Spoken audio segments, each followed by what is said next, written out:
Hello प्यारे बच्चों, कैसे हैं आप सब। उम्मीद है आप सब काफी अच्छे होंगे। तो आज की क्लास में हम जा रहे हैं आपके बुक का एक नया चैप्टर स्टार्ट करने, चैप्टर नंबर 6, त्रिभुज चतुर्भुज के गुण। तो आप सब ट्राइंगल जानते हैं, ट्राइंगल एक शेप होता है, राइट। तो आज हम समझेंगे इसकी कुछ प्रॉपर्टीज। एक समतलीय तीन समरेख बिंदुओं को तीन रेखाखंडों द्वारा मिलाने पर बनी बंद आकृति त्रिभुज कहलाती है। आकृति में तीन समरेख बिंदु पी क्यू आर को तीन रेखाखंडों P Q Q R R P द्वारा मिलाने पर त्रिभुज पी क्यू आर को दर्शाया जाता है। यहाँ पे आप देख पा रहे हैं त्रिभुज पी क्यू आर को प्रतीक ट्राइंगल पी क्यू आर द्वारा दर्शाया जाता है। ये है बच्चों उसका प्रतीक, आप देख भी पा रहे हैं यहाँ पे। नेक्स्ट, अब त्रिभुज की भुजाएं बच्चों, साइड्स ऑफ अ ट्राइंगल, किसी त्रिभुज की रचना करने वाले प्रत्येक रेखाखंड उस त्रिभुज के क्या कहलाते हैं, भुजा कहलाते हैं। प्रत्येक त्रिभुज की कितनी भुजाएं होती है, तीन भुजाएं होती है। इस आकृति में अगर आप देखें तो P Q Q R R P ये तीन भुजाएं हैं। उसी तरीके से अगर हम त्रिभुज के शीर्षों की बात करें तो तीन वर्टिसेस होते हैं। किसी त्रिभुज के किन्हीं दो क्रमागत भुजाओं के प्रतिच्छेदित बिंदु को उस त्रिभुज का क्या कहते हैं, शीर्ष कहते हैं। प्रत्येक त्रिभुज के कितने शीर्ष होते हैं, तीन होते हैं। जैसे आप देख पा रहे हैं यहाँ पे पी क्यू आर है। फॉर एग्जाम्पल अगर हमारे पास ट्राइंगल एबीसी है तो उसमें ए बी और सी ये तीन शीर्ष होंगे।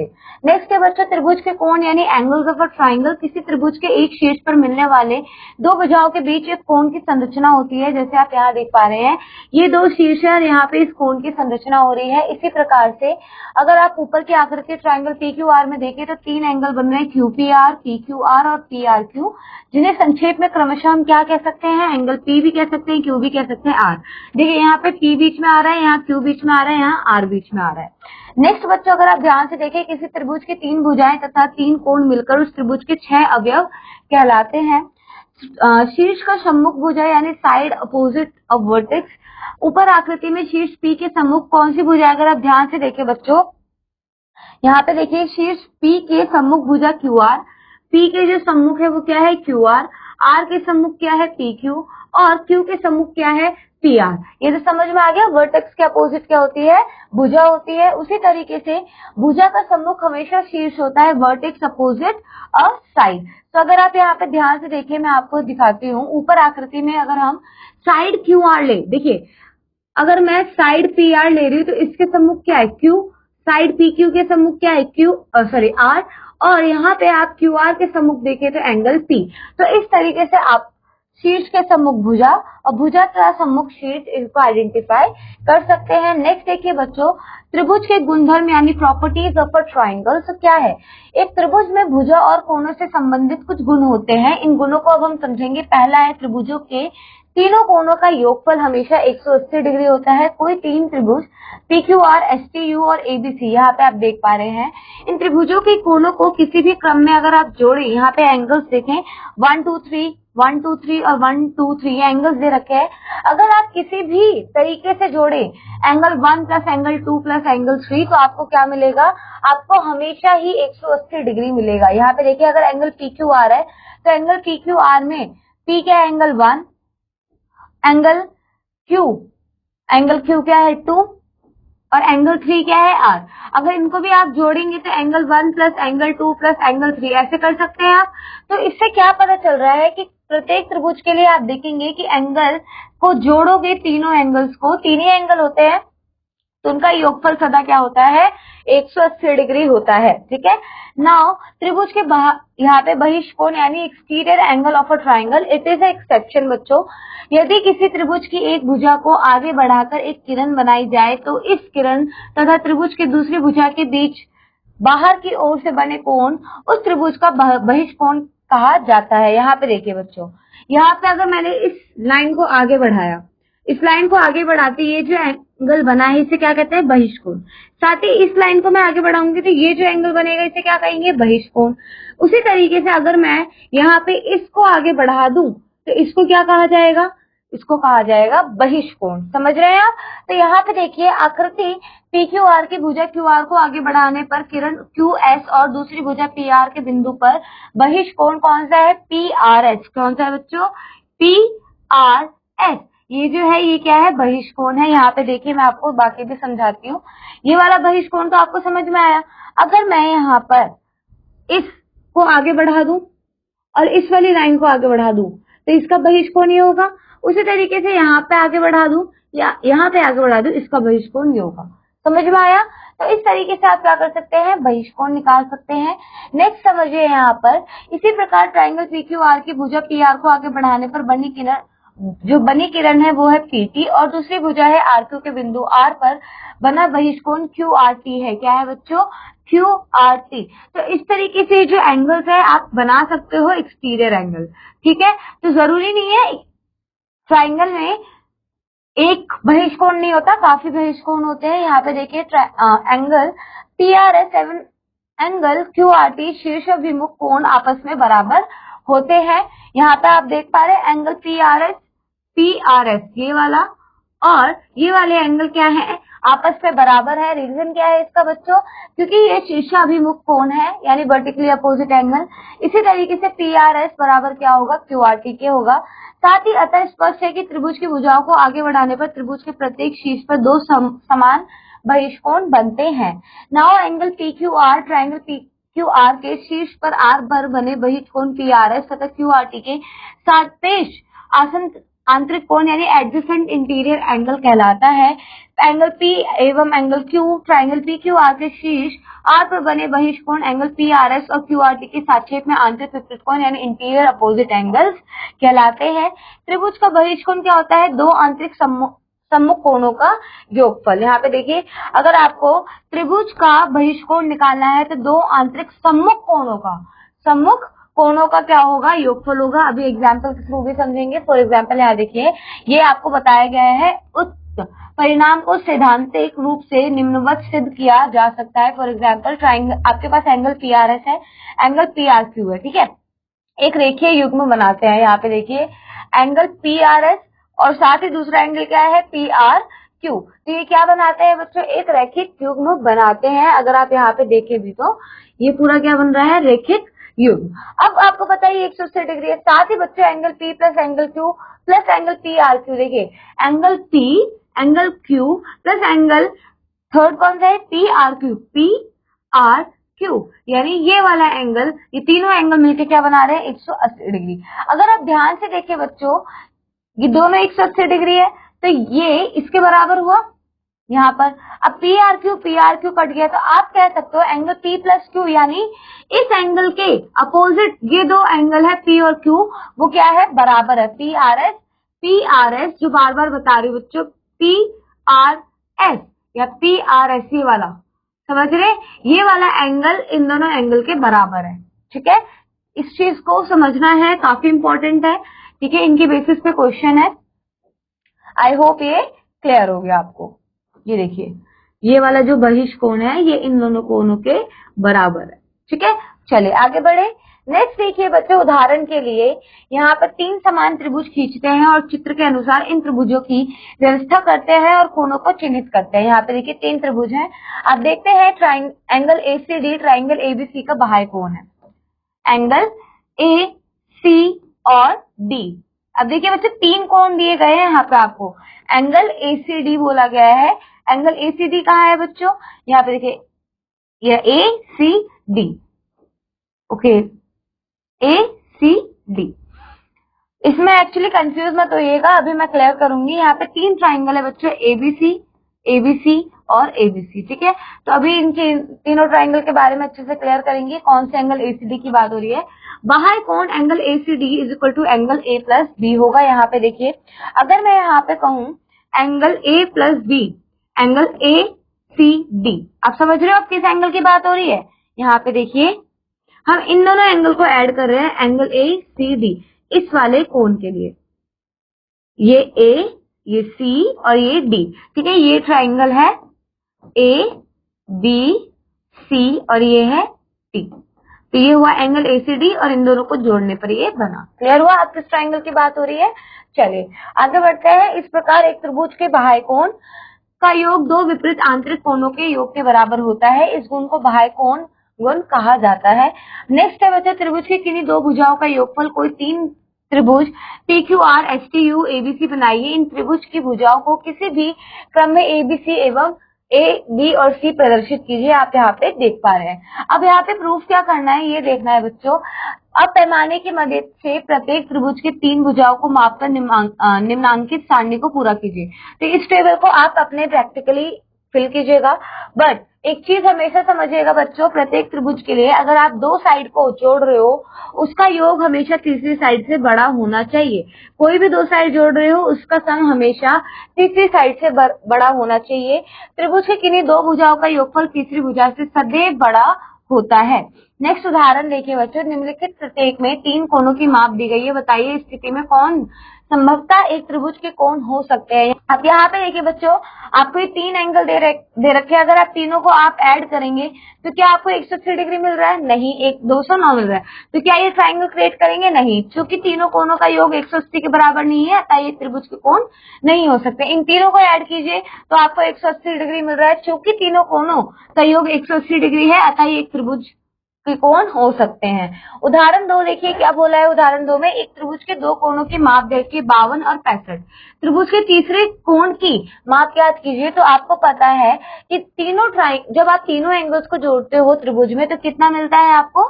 180 डिग्री। चलो तो बच्चे यहाँ पे अगर आप ध्यान से देखें, angle P plus angle Q plus angle R कितना है? 180 डिग्री। पी क्यू पता है, आर हमें फाइंड आउट करना है। P की वैल्यू 52, अब Q की वैल्यू 65 और R की वैल्यू आपको फाइंड आउट करनी है। अब बच्चों एक चीज मानिए, हमने यहाँ PQR रखा है, आप ABC भी ले सकते हो, ठीक है, XYZ भी ले सकते हो। अब इन दोनों को जोड़ा तो 117 मिला और 117 को हमने 180 में से घटाया तो तीसरा जो कोण है उसका माप है 63 डिग्री। नेक्स्ट देखिए बच्चों क्या बोला है, एक समद्विबाहु त्रिभुज के दो बराबर कोणों में से प्रत्येक तीसरे कोण का दोगुना है त्रिभुज के कोण ज्ञात कीजिए। बच्चों माना त्रिभुज का सबसे छोटा कोण कौन सा है? A। अब त्रिभुज के तीनों कोणों का योगफल हमें पता है 180 डिग्री है। इसमें ये चीज बोली गई है कि त्रिभुज के दो बराबर कोणों में से प्रत्येक तीसरे कोण का दोगुना है। तो यहाँ पे देखिए 2 गुना 2A हो गया, क्योंकि पहला वाला साइड हमने क्या माना? A। तो ये कितना हुआ? 5A और 180 डिग्री के बराबर होगा, क्योंकि तीनों एंगल का जो योग करते हैं वो कितना आता है? 180 डिग्री। और जब हमने A की वैल्यू निकाली वो निकली 36 डिग्री। अब पहला कोण पता चल गया कितना है? 36 डिग्री। तो बाकी के जो कोण है वो कितना निकलेगा? 72 डिग्री। या और जो तीसरी साइड है वो भी कितनी निकलेगी? 72 डिग्री। ये है आपका तीनों एंगल जो त्रिभुज के तीनों कोण हैं उनका माप है। चलिए आगे बढ़े। नेक्स्ट देखिए, चित्र की सहायता से A और B का मान ज्ञात कीजिए। तो देखिए यहाँ पे हमें पता है कि ये 43 डिग्री है, B का मान निकल जाएगा। क्यों? क्योंकि B plus 72 equal to 180 degree बनाएगा रैखिक युग्म। तो B की वैल्यू कितनी आएगी बच्चों बताइए? ये आएगी 108 डिग्री। कितनी आएगी? 108 डिग्री। देखिए यहाँ पे B की वैल्यू 108 डिग्री आई। वहीं पर ट्राइंगल PQR में अब आपको ये पता है ये है 108 डिग्री। आपको कौन सा निकालना है? A का मान निकालना है। तो क्या आप एंगल Q की वैल्यू निकाल सकते हैं? इसकी वैल्यू निकल सकती है PQX। अब देखिए बच्चों ध्यान से, जो PQX है और मे भी देखिए यहाँ पे दूसरा तरीका भी है निकालने का। हमें ये पता है कि इसका मान 180 डिग्री है, सॉरी 108 डिग्री है, माय बैड बच्चों। कितना? 108 डिग्री। और हमने पढ़ा था कि जो बाह्य कोण होता है वो दो सम्मुख अंतः कोणों का योग होता है, 43 प्लस 108 डिग्री। यहाँ पे देखिए जो एंगल है x है वो QRP प्लस QPR के बराबर होगा, राइट। तो यहाँ पे अब आपको आई होप समझ में आ गया। तो एक तरीके से आप कह सकते हो बच्चों, यहाँ पर ये 43 डिग्री है, 108 डिग्री है, और जब इन दोनों को आप जोड़ोगे तो आपको कितना मिलेगा? 151 डिग्री। ये क्या है? बाह्य कोण का माप। क्लियर हुआ? A की वैल्यू कितनी निकली? 108 डिग्री। और B की वैल्यू हमने पहले ही निकाल ली थी। A की वैल्यू क्या निकली? 151 डिग्री और B की वैल्यू पहले हमने 108 डिग्री निकाल ली थी। क्लियर हुआ? आगे बढ़े। चलिए उदाहरण 5, एक समकोण त्रिभुज का एक न्यून कोण दे रखा है आपको 62 डिग्री। त्रिभुज का दूसरा न्यून कोण ज्ञात कीजिए। अब बच्चों देखिए, एक ट्राइंगल में आपको पता है कि आपको यहाँ पे पहले ही बता दिए समकोण है तो एक एंगल तो 90 डिग्री होगा, दूसरा एंगल 62 डिग्री दे रखा है, तीसरा क्या होगा? तीसरे को अगर आप जोड़ोगे उन दोनों में तो 180 डिग्री मिलना चाहिए। तो एंगल R यही रहेगा, P और Q उधर जाके माइनस हो जाएगा। P Q की वैल्यू पता है आपको, 90 प्लस 60 152 को आप घटाएंगे 180 में से जो 28 डिग्री है वो क्या है? दूसरा न्यून कोण है। ठीक है, क्लियर हुआ? आगे बढ़े। चलिए नेक्स्ट देखिए उदाहरण 6, एक त्रिभुज के कोण आपको दे रखे हैं कि अनुपात में त्रिभुज के कोण को ज्ञात कीजिए। आपको ये पता है, माना हमने यहाँ क्या करेंगे, हम मान लेंगे ये है 3x, ये है 2x और ये है 4x। अब तीनों एंगल का सम कितना होगा 180 डिग्री, तो ये कितना हो जाएगा 9x इज इक्वल टू 180, यानी x की वैल्यू कितनी निकली 20 डिग्री। अब एंगल P जो हमने 3x माना था वो हो जाएगा 60 डिग्री, क्योंकि x का मान 20 रखने पे 60 डिग्री आया। इसी तरीके से x का मान यहाँ पे 20 रखने पे कितना आया 40 डिग्री आया, और x का मान यहाँ पे r पे रखने पे 80 डिग्री आया। आप इन तीनों को जोड़ लीजिए तब भी आपको 180 डिग्री मिलेगा। क्रमशः हम कह सकते हैं 60 डिग्री 40 डिग्री 80 डिग्री त्रिभुज के कोण है। ठीक है, आगे बढ़े उदाहरण 7 देखिए क्या बोला है बच्चों। एक त्रिभुज का बाह्य कोण 130 डिग्री है, आंतरिक विपरीत कोणों में से एक 65 डिग्री है, तो अन्य कोण का पता लगाइए। अब आपको पता है कि अगर एक त्रिभुज है आपके पास और उसका बाह्य कोण कितना दे रखा है आपको 130 डिग्री, और एक अंतः कोण आपको पता है 65 डिग्री और दूसरा आपको नहीं पता, तो आप क्या करेंगे, आप कह रहे हैं ये A है, ये B है और ये C, तो angle A plus angle B, आप क्या कह सकते हैं angle A plus angle B, ये कितना हो जाएगा एंगल ACD, यही होगा है ना। तो अब देखिए एंगल A प्लस B आपने यहाँ जोड़ा बराबर है एंगल ACD के। एंगल ACD है 130 डिग्री और एंगल A की वैल्यू आपको पता है 65 डिग्री। अब B निकालने के लिए आप 130 में से 165 को माइनस कीजिए, इसका भी मान कितना आएगा 65 डिग्री। अब यहाँ पे क्या बोला था, अन्य कोण का पता लगाइए, ये कितना हुआ, ये हुआ 65 डिग्री। अब तीसरा कोण कितना होगा ये बताइए, तो आपको पता है angle A plus B plus C कितना होगा 180 डिग्री, है ना, यही तो है। या फिर आप ऐसा कह सकते हो कि एक तो ये तरीका हो गया, दूसरा तरीका क्या हुआ बच्चों, देखिए यहाँ पर दूसरा तरीका कहता है कि जब आपको ये पता है कि 130 डिग्री है तो आप इसे भी फाइंड आउट कर सकते हो। कैसे, क्योंकि एंगल ACB और ACD मिलकर कितना बनाएगा, इससे 80 डिग्री 180 डिग्री रैखिक युग्म के कारण ये लीनियर पेयर है। तो यहाँ पे अब आपको पता है कि ये 130 है, 130 इधर जाएगा माइनस का होके कितना आएगा 50 डिग्री, तो इसका वैल्यू है 50 डिग्री। क्लियर हुआ, आगे बढ़े, चलिए नेक्स्ट देखिए बच्चों, यहाँ पर अभ्यास में क्या बोला है, एक त्रिभुज के कोणों में से एक कोण अन्य दो कोणों के योगफल के बराबर है, वह कोण कौन सा है। तो बच्चों ये क्वेश्चन आप सॉल्व कर सकते हैं। आपको पता है कि एक त्रिभुज दिया है, उनमें से जो एक कोण है वो अन्य दो कोणों के योगफल के बराबर है, यानी आप कह सकते हो कि ये एक त्रिभुज है, ठीक है, ये है एंगल A, आप ऐसे कह सकते हैं,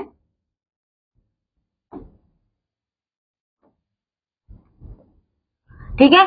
अब ये बोला है त्रिभुज में एक कोण जो है वो अन्य दो कोणों के योगफल, यानी अगर एंगल 1 एंगल 2 और एंगल 3 है तो अन्य दो कोण कौन से, एंगल 2 प्लस एंगल 3 और एंगल 1 के क्या है अब देखिए दोनों कोणों के योगफल के बराबर है, यही तो बात हुई। तो वह कोण कौन सा है, तो इसे पता करने के लिए आप क्या करेंगे, अब आपको पता है अगर हम सॉल्व करें angle plus 1 angle 2 plus angle 3 कितना होता है 180 डिग्री। अब आपको पता है एंगल 1 किसके बराबर है बच्चों, एंगल 2 प्लस एंगल 3 के। तो यहाँ पर आप क्या रखेंगे इन दोनों की जगह पे, angle 1 plus angle 1 is equal to 180 degree. तो यहाँ पे जो ये होगा आप कह सकते हो twice of angle 1 is equal to 180 degree. तो एंगल 1 की वैल्यू कितनी आएगी 90 डिग्री, 2 से भाग हो जाएगा ना उधर जाकर, तो एंगल 1 जो आया है वो है 90 डिग्री। क्लियर हुआ, एंगल 1 निकल गया। अब बच्चों एंगल 1 90 डिग्री है तो आपको ये चीज क्लियर हो चुकी है, दोनों कोणों के योगफल के बराबर है, तो बेसिकली इन दोनों का सम 90 डिग्री के बराबर होगा, ये भी आपको क्लियर हो गया होगा। ठीक है, नेक्स्ट देखिए, नेक्स्ट क्या बोला है, एक त्रिभुज के दो कोण 104 और 30 डिग्री है, तीसरा कोण ज्ञात कीजिए। तो आपको पता है कि 104 को अगर हम जोड़ेंगे और 30 को हम जोड़ेंगे और तीसरा एंगल हमने सपोज x मान लिया तो 180 डिग्री के बराबर होगा, अब सॉल्व हो जाएगा। तो इसी तरीके से आपको ये सारे क्वेश्चन सॉल्व करने हैं। नेक्स्ट देखिए बच्चों क्या बोला है, आकृति में दो कोण एंगल ए बी दिया है, ACD का माप बताइए। तो इसका माप क्या होगा, angle A angle B 50 plus 60, हमने पढ़ा था ना अभी, अपोजिट दो एंगल्स तो 110 डिग्री। क्लियर हुआ, कर लेंगे, आगे बढ़े, इन क्वेश्चंस को आप सॉल्व कर सकते हैं। चलिए नेक्स्ट देखिए क्या बोला है, यहाँ पे निम्नलिखित प्रत्येक में 3 धनात्मक संख्याएं दी गई है, बताइए क्या एक त्रिभुज की 3 भुजाओं की लंबाइयों की माप हो सकती है। अब आपने पढ़ा था कि कोई भी दो भुजा अगर आप A प्लस B कर रहे हो वो बड़ी होनी चाहिए C से, B प्लस C कर रहे हो बड़ी होनी चाहिए A से, या फिर C प्लस A कर रहे हो वो बड़ी होनी चाहिए B से। फॉर एग्जाम्पल इसे A माना, B माना और C, A प्लस B कितना आएगा 9, क्या 9 बड़ा है C से, यस बड़ा है। यहाँ पे देखिए 4 प्लस 5 इज इक्वल टू 6, तो 9 बड़ा है 6 से। B प्लस C करिए कितना है 5 प्लस 6 बड़ा है A से, ये भी बड़ा है 11 बड़ा है 6 से। C प्लस A कितना है 4 और 6 और B की वैल्यू 5, तो ये भी बड़ा है। तो ये ट्राइंगल की भुजाएं हो सकती हैं। तो बाकी ऐसे आपको ट्राई आउट करने हैं, इस क्वेश्चन को भी आप ट्राई आउट कीजिएगा। आगे बढ़ते हैं, नेक्स्ट देखिए क्या बोला है। पाइथागोरस प्रमेय यानी पाइथागोरस थ्योरम। पाइथागोरस यूनान के प्रसिद्ध दार्शनिक एवं गणितज्ञ थे। उन्होंने सिद्ध किया कि किसी समकोण त्रिभुज में कर्ण का वर्ग शेष दो भुजाओं के वर्गों के योगफल के बराबर होता है। अर्थात क्या बोला है उन्होंने ये बोला कि अगर AC का स्क्वायर आप करते हो तो वो बाकी दो भुजाओं यानी BC और AB के स्क्वायर के योगफल के बराबर होंगी, ये उन्होंने बोला था। और किसके लिए? समकोण त्रिभुज के लिए। किसके लिए? समकोण त्रिभुज के लिए। पाइथागोरिक पुष्टिक यानी दैट इज प्रायोगिक पुष्टिक यानी एक्सपेरिमेंटल वेरिफिकेशन। सर्वप्रथम 3 समकोण त्रिभुज ABC बनाते हैं जिसका क्रमशः T1, T2, T3 से चिन्हित करते हैं। ठीक है, प्रत्येक त्रिभुज में एंगल C समकोण लेते हैं। यहाँ पे देखिए बच्चों, हमने 3 ट्राइंगल बनाए T1, T2, T3 और इसमें हमने क्या करा, एंगल C को क्या बनाया, हमने समकोण बनाया यानी 90 डिग्री बनाया। त्रिभुज में एंगल ABC। अब देखिए बच्चों, त्रिभुज में 3 भुजाएं हैं, बाय बाय ये भुजाएं हैं यहाँ पे नामांकित किए हुए हैं ABC, ABC और ABC। अब इन्हें नामांकित किया गया। अब ध्यान से देखिए क्या बोला गया है, अतः प्रत्येक दशा में कर्ण C होगा। क्यों? यहाँ पे देखिए 90 डिग्री के सामने कौन सा कर्ण है? C। यहाँ पे 90 डिग्री के सामने, यहाँ पे समकोण के सामने, सारे ही C समकर्ण क्या है बच्चों? कर्ण है। कर्ण क्या होता है? हाइपोटेन्यूज यानी सबसे बड़ी भुजा समकोण त्रिभुज की। अब देखिए यहाँ पे भुजाओं और उनके वर्गों के मान के साथ एक सारणी निम्नवत करते हैं। क्या देखिए बच्चों, यहाँ पे आपने T1 लिया, ठीक है, T1 में आपको क्या करना है A। अब यहाँ पे जो A, B, C 3 भुजाएं दे रखी हैं। यहाँ पे अगर हम T1 में A देखिए कौन सी साइड है? BC, B कौन सी साइड है? AC और C कौन सी साइड है? AB। तो यहाँ पे A का स्क्वायर यानी BC का स्क्वायर है ना, B का स्क्वायर यानी AC का स्क्वायर और इन दोनों का योग क्या होगा? BC का स्क्वायर प्लस AC का स्क्वायर। इस तरीके से आपको ये टेबल भरनी है। कर लेंगे आप? चलिए, उम्मीद है आप इसे कर लेंगे। आगे बढ़े, नेक्स्ट देखिए बच्चों, हम देखते हैं कि प्रत्येक स्थिति में C square minus A square plus B square equal to 0 है। रीजन? अब बच्चों देखिए, क्योंकि जो C स्क्वायर है वो A square plus B square के बराबर है, के योग के बराबर है। पाइथागोरिक ट्रिक यानी पाइथागोरियन ट्रिपलेट क्या कहता है? 3 धन पूर्णांक ABC पाइथागोरियन ट्रिक कहलाते हैं यदि C square equal to A square plus B square है। उदाहरण के लिए 3, 4, 5 आपको दिए गए हैं, 5, 12, 13, 7, 24, 25 और 8, 15, 17, ये क्या है? ये पाइथागोरिक ट्रिपलेट नंबर्स हैं। उदाहरण देखिए, जिसकी भुजाएं 5 सेंटीमीटर, 12 सेंटीमीटर, 13 सेंटीमीटर है, क्या वह त्रिभुज समकोण त्रिभुज है? देखिए कैसे पता करेंगे। सबसे पहले 5 के स्क्वायर कीजिए 25, 12 का स्क्वायर 144 और 13 का स्क्वायर 169। अब आपको क्या करना है बच्चों, 5 के स्क्वायर और 12 के स्क्वायर को जोड़िए, आपको कितना मिल रहा है बताइए? 169। वहीं पर जो 13 का स्क्वायर है वो 169 के बराबर है।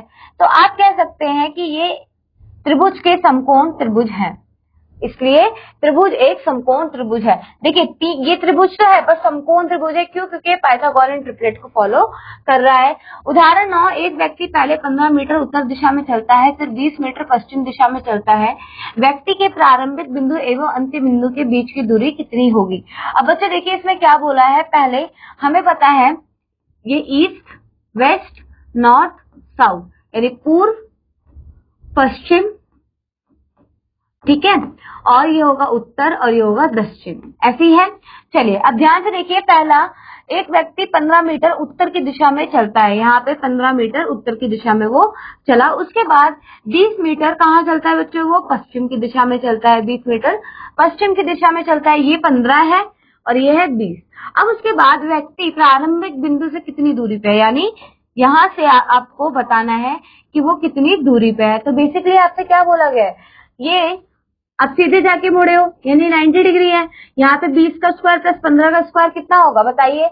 ये होगा 625, है ना। आपने क्या माना, वो पहले उत्तर की दिशा में चला 15 मीटर, पश्चिम की दिशा में चला 20 मीटर। अब ये देखिए BC और AB का स्क्वायर CA के स्क्वायर के बराबर होना चाहिए, तो ये आया 625 और AC जो होगा वो होगा 25 मीटर स्क्वायर रूट निकालने पे। ठीक है, तो हम कह सकते हैं वो प्रारंभिक बिंदु से 25 मीटर की दूरी पे है। सड़क पर, अब उदाहरण देखिए नेक्स्ट, सड़क पर रखकर 5 मीटर लंबाई की एक सीढ़ी 4 मीटर ऊंचाई पर बनी खिड़की तक पहुंच जाती है। अब सीढ़ी को सड़क के दूरी और रखकर देखते हैं, दूसरी ओर रखकर देखते हैं तो यह 3 मीटर ऊंची और खिड़की तक पहुंचती है। सड़क की चौड़ाई ज्ञात कीजिए। चित्र में खिड़कियों और सीढ़ियों की स्थिति दर्शाई गई है। यहाँ A और A कॉम्प्लीमेंट खिड़कियां हैं और C और C कॉम्प्लीमेंट सड़क की चौड़ाई है। अब देखिए बच्चों यहाँ पे क्या बोला गया है, ये A और ये क्या है बच्चों, ये खिड़कियों की खिड़कियां है। क्या ये खिड़कियां है, विंडो। और यहाँ पर C और ये जो C है ये क्या है, सड़क की चौड़ाई है। समझ में आया। अब आपसे पूछा है ट्राइंगल ABC में, आपको पता है ये देखिए ABC में ये 5 मीटर है, ये 4 मीटर है, तो ये कितना निकलेगा बताइए। आपको पता है AB का square equal to BC square plus AC square है। BC स्क्वायर कितना दे रखा है, x स्क्वायर, हमें x निकालना है ना ये वाला, तो x स्क्वायर प्लस 4 का स्क्वायर और ये 5 तो हमें पता ही है, तो अब x स्क्वायर यही रहेगा, ये 16 जाके माइनस हो जाएगा तो 9 आएगा, x स्क्वायर इक्वल टू 9, और जो 9 है वो किसका स्क्वायर रूट है, 3 का, यानी ये जो डिस्टेंस आया है ये आया है 3 मीटर। ठीक है, अब इसी तरीके से A कॉम्प्लीमेंट B